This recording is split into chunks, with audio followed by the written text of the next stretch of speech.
Hi guys, we're going to be learning how to make a card base today. Here's a normal card like this, and in order to make this, all we have to do is cut a 8.5 by 11 sheet of paper in half and then fold it in half again. So it's super simple. So our final card base is going to be 4 1/4 by 5 1/2. The paper we use is 8.5 by 11 inches.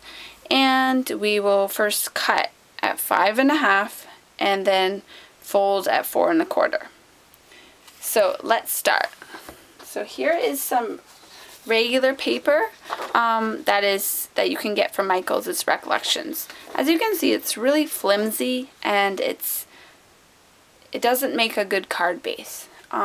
What you want is something a little bit thicker. This is a 100-pound cardstock, and it's available from mftstamps.com, the one that I use. You can get this in many other places though. This one is called Sweet Tooth, and I really love the paper that they have. So again, this is an 8.5 by 11 inch paper.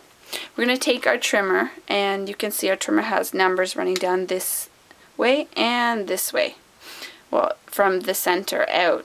And we're going to take this, and we take our 8.5 by 11 inch paper, and we want to cut at 5 1/2. So we lift up the bar, we slide it over.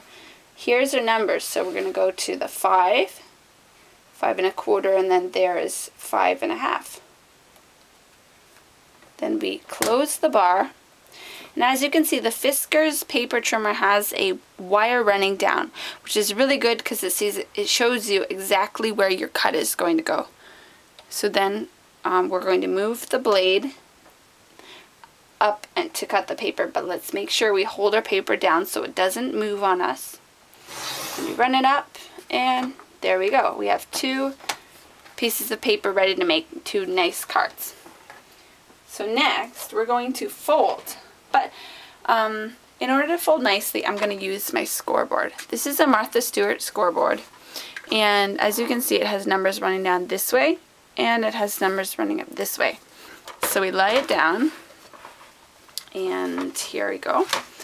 We open up here, and this is the bone folder that comes with the Martha Stewart scoreboard. This is alright. It worked for me for a while, but if you want to try something a little bit nicer, you can get the Martha Stewart one in pink. There are other ones out there too. I like this one, and I think it looks super cute.